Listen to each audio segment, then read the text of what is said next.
정연국 청와대 대변인은 대통령이 어제 국민 여러분의 목소리를 무거운 마음으로 들었으며 현 상황의 엄중함을 깊이 인식하고 있다고 말했습니다. 또한 대통령으로서 책임을 다하고 국정을 정상화하기 위해 고심하고 있다고 전했습니다.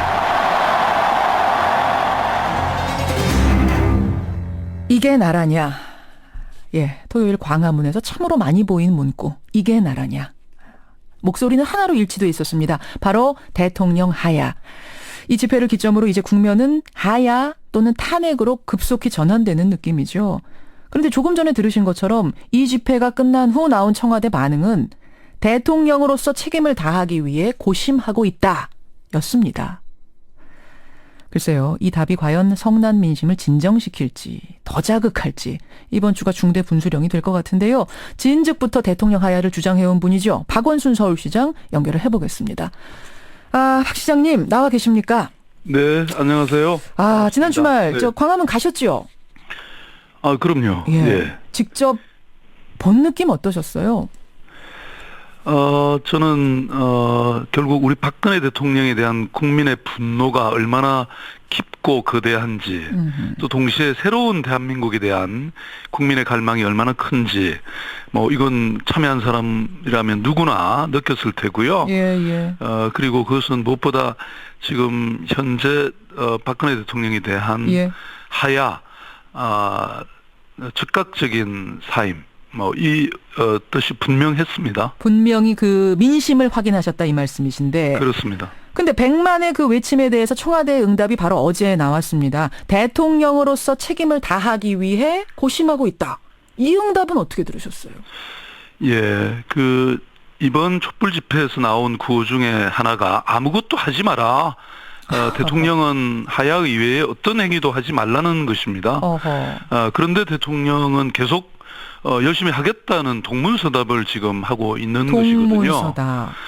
특히 정부가 오늘 도쿄에서 예. 한일 군사정보보호협정 이 가서명을 한다고 하는데 합니다. 정말 이것은 국민을 또다시 우롱하는 것이다. 이거는 박근혜 대통령이 할 일이 아니라고 봅니다. 일본군 위안부 문제는 할머니들 뜻도 무시한 채 일방적으로 합의를 했지 않습니까? 예. 그리고 강제 징병 징용 피해자라든지 예. 독도 영유권 문제도 마찬가지고요. 역사교과서 왜곡과 같은 과거사 문제도 제대로 해결 못하면서 지금 이 한일 군사정보보호협정이라는 것은 일본의 군국주의와의 힘을 실어주는 것입니다. 저는 국민을 이렇게 무시해서는 안 된다. 지금이라도 바로 이 군사정보보호협정 체결 절차를 중단해야 된다. 중단해야 한다. 근데 이제 국방부에서 말합니다. 이건 이제 우리 국정 상황과 상관없이 안보에 관한 가장 중요한 일이고 이미 진행이 되어 왔었고 한미일이 정보를 공유하면서 지금 북한 상황이 엄중하니 이 챙길 건 챙기고 가야 된다. 이런 얘기이거든요. 우리나라가 이 군사정보보호협정을 한 17개 국가하고 체결했습니다. 예, 그렇지만 일본과는 굉장히 다르죠. 아까도 말씀드렸던 외교 현안이 과거에 여러 가지 잘못이 있고 특히 이게 일본은 지금 우리가 말하자면 군국주의화에 대한 이 경계심이 우리 국민들 사이에 많지 않습니까? 저는 국민 감정으로도 이것은 용납하기 어렵다고 봅니다. 알겠습니다. 한일 군사정보보호협정 오늘 가서명 일단 중단해라. 이건 박근혜 대통령이 할 일이 아니다. 그 말씀을 지금 분명하게 하셨고 그러면 지금 이제 대통령이 어떻게 해야 이 성난 민심을 진정시킬 것인가 이게 중요한 건데 근데 지금 민주당의 경우는 당론은 여전히 박 대통령 이선 후퇴거든요. 그러면은 여기서 말하는 이선 후퇴란 건 외치까지 다 내려놓고 대통령은 완전히 뒤로 빠지셔라 요런 겁니까? 지금 100만 명의 국민들이 모여서 했던 일치된 목소리가 즉각 사임입니다. 지금 이 사회 시스템으로는 안 된다라고 하는 분명한 저는 하야의 즉각 사임에 그야말로 통보를 보낸 것이고요. 국민들 마음속에서는 이미 탄핵이 사실 이루어진 것입니다. 이미 탄핵됐다 대통령은. 네, 그런 상황에서 지금 이걸 묵거리는 청와대는 물론이고 저는 야당조차도 그날 집회에 오신 분은 아시겠지만 사실 굉장히 비판이 많았습니다. 야당에 대한. 그러니까 지금 결국 정치의 기본이라는 것은 국민의 뭐 의사를 따르는 거 아니겠습니까? 예. 지금처럼 국민의 의사가 분명한 적이 없는데 왜 야당도 이런 즉각적인 하야 대신에 뭐 거국 내각이라든지 이선 후퇴라든지 이런 그야말로 우왕좌왕하는 모습을 보이게 되니까 이게 대통령이 저런 아직 인식을 하고 있는 거 아니겠습니까? 저는 야당이 예. 입장을 분명히 정하고 좌고우면하지 않고 입장을 분명히 하면 이 국민의 요구에 따른 하야가 훨씬 더 신속히 이루어질 수 있다고 저는 생각합니다. 그럼 지금 국민의 요구는 즉각 하야인데 그 즉각 하야를 오히려 막고 있는 사람 중에 하나가 야당이라고 보시는 거예요? 저는 지금 야당이 이 다수를 국회에서 차지하고 있지 않습니까? 예.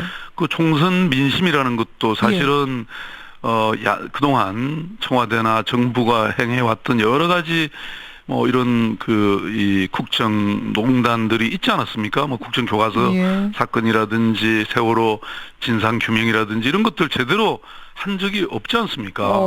그런데 지금 우리 온 국민이 지금 들고 일어나서 요구하고 있는 즉각 사임 주장조차도 사실 지금 뭐 뭉개고 있는 그런 입장이죠. 뭉개고 있는. 아니 근데 더민주는 이제 얘기하는 게 하야를 하게 되면은 2개월 안에 대선을 치러야 하니까 그 극심한 혼란을 어떡하겠는가. 이 부분에 대한 현실적인 고민을 할 수밖에 없다. 뭐 이런 얘기를 쭉 했던 거 아니에요. 그래서 하야 주장, 탄핵 주장은 못 하겠다는 거 아닙니까? 저는 뭐 이렇게 묻고 싶은데 그러면 지금 현재 대통령이 남아 있는 상태에서 아무리 이선 후퇴를 한다고 하더라도 그게 더 큰 혼란이 일어나지 않겠냐는 거죠. 그러면 지금 뭐 책임 총리라고 하지만 헌법이 부여하고 또 국민이 선출하지 않은 총리가 지금 이 엄중한 시기를 어떻게 관리하냐는 것입니다. 예를 들어서 지금 제가 보기에는 경제 침체, 민생 도탄, 또 남북 위기라든지 방금 말씀드렸던 외교 문제와 같은 이런 심각한 위기나 현안들이 있는데 이걸 그러면 그 총리가 해결할 수 있는지 아니면 대통령은 이 선에 물러나서 무엇을 할 수 있는지 뭐 이런 거야말로 굉장히 혼란인 것이죠. 오히려 헌법이 예정하고 있는 그 절차에 따라서 하는 것이 물론 그것도 뭐 혼란이 없는 것은 아니죠. 지금 알겠습니다. 어차피 큰 국가적 위기니까 그렇지만 그것이 더 간명하고 그것이 더 빠른 시간 안에 국가적 리더십을 확립하는 것이 오히려 안정화의 길이죠. 지금 뭐 청취자 오경성님은 이거 간보기 하는 것 같은 느낌도 있다 그러셨는데 지금 민주당의 가장 유력한 대선 주자 문재인 전 대표 지난 토요일에 집회에 처음 참석을 하셨습니다. 근데 문 전 대표 행보에 대해서도 박 시장님 비판하셨더라고요. 지금 사실 지금 제1야당인 민주당이 이렇게 우왕좌왕하고 있는 것은 결국은 이 문재인 전 대표의 저는 입장과 책임 때문이라고 생각하고 있습니다. 무슨 말씀이세요? 아무래도 당내 최대 세력인 문재인 대표가 입장을 확실히 정하지 않고 사실 뭐 그동안 입장이 계속 바뀌어왔지 않습니까? 이렇게 좌고우면하고 있으니까 머뭇거리고 있으니까 지금 민주당도 마찬가지로 저는 그런 입장을 보이고 있다고 생각합니다. 결국 문재인 전 대표가 지금 결단을 내리고 하야 요청을 좀 더 세게 해야 된다 이렇게 보시는 거예요. 그 입장을 분명히 하면 제1야당의 입장이 대통령의 즉각 사임이라고 한다면 저는 이 국회가 또 그렇게 움직일 수밖에 없고 국회가 가지고 있는 입법권이라든지 예산심의권이라든지 다양한 권한이 있는데 사실 뭐 청와대가 견디기 힘들겠죠. 그럼 문재인 전 대표가 왜 지금 그러면은 하야 얘기를 안 한다고 생각하세요? 뭐 그것까지는 제가 알 수 없지만 저는 어쨌든 정치인의 기본은 국민의 뜻을 따르는 것이다. 저는 이렇게 늘 생각하고 있습니다. 말하자면 지금 대한민국의 이러한 헌정 위기 또 국정농단 사태에서 저는 우리 정치인이 해야 될 일은 이러한 국민의 요구를 확실히 인식하고 받아들이는 것이다. 이렇게 봅니다. 박원순 시장 즉각 하야라는 얘기를 지금 처음부터 하고 계시는데 그럼 대통령이 하야하지 않는다면 하야라는 건 스스로 하는 건데 하야하지 않는다면 그땐 탄핵까지도 가야 된다고 보세요? 저는 이 국민의 뜻을 저는 오판해서는 안 된다고 생각합니다. 대통령도 정치권도. 예. 왜냐하면 사실 이게 100만 명이라는 숫자지만 이번에 그 보였던 이 국민들이 뜻이 사실 지금 전국이 하나 같지 않습니까? 예, 예. 심지어는 이 대구에서도 이번에 엄청난 지금 그랬더라고요. 대구에서. 이게 서울로도 많이 올라오시고 직면하고 있고요. 예. 그래서 만약에 이러한 그 국민들의 요구에 대통령이 아까 말씀하신 대통령 책임을 다하겠다고 하는 그런 말하자면 동문서답에 답을 한다든지 또 이 야당을 포함한 정치권이 제대로 이것을 받지 않는다면 예, 예. 저는 더 큰 파국에 직면할 수 있다. 저는 그렇게 봅니다. 더 큰 파국? 더 큰 파국이란 게 무슨 말씀이실까요? 아니 지금 100만 명이 문제가 아니라는 것이죠. 네. 그러니까 탄핵까지도 그냥 하야 안 하고 계속 버티면 탄핵까지는 불가피하게 가야 된다고 보세요? 저는 대통령이 국민의 뜻을 받아들이지 않으면 현실적으로 예, 예. 국회가 헌법 절차에 따라서 탄핵을 추진할 수밖에 없다 이렇게 생각하고 또 탄핵 추진에 저는 반대는 하지 않습니다. 그렇지만 예, 예. 이게 탄핵이 되려면 예. 국회에서 3분의 2 이상의 결의가 있어야 되고 그렇죠. 또 헌법재판소의 결정이 최소한 또 6개월 걸리지 않습니까? 그렇죠. 이렇게 보면 그 기간이 사실 적지 않은데 예? 그 기간 동안에 국민이 저는 인내하지 않을 것이다. 알겠습니다. 결국은 하야만이 답이고 또 그것을 가능하게 하는 것이 국민의 힘이라는 것이죠. 다만 이 과정에서 야당이 하야를 적극 주장해주면 대통령이 결단을 이끌어내는데 큰 동력이 될 겁니다. 미국의 왜 닉슨의 워터게이트 사건도 예, 예. 의회가 탄핵에 착수하니까 그렇죠. 또 알아서 사임을 적극했거든요. 그렇죠. 박근혜 대통령 결단하라. 문재인 전 대표도 결단해서 하야 주장에 힘을 실어라. 오늘 두 가지 이야기를 하셨어요. 만약 하야가 되면은 대통령 선거 바로 치러야 되거든요. 그럼 당연히 박원순 시장도 나가실 거고. 그러면 불리할 수도 있어요.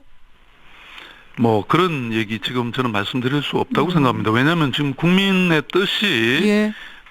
즉각 사임과 또 지금 아까도 말씀드렸지만 새로운 사회체제, 새로운 정치 질서에 대한 또 갈망이 굉장히 심각하고 지금 아까도 말씀드린 것처럼 민생이 토탄에 빠져 있는데 예, 예. 저는 개인의 어떤 이해관계나 정략적 고려라든지 이런 것을 해서는 안 된다. 지금은 알겠습니다. 오직 국민의 뜻에 따라서 우리가 함께 행동하는 것이 정신의 기본 자세다. 저는 그렇게 생각합니다. 여기까지 오늘 말씀 듣겠습니다. 박원순 시장님 고맙습니다. 네, 감사합니다.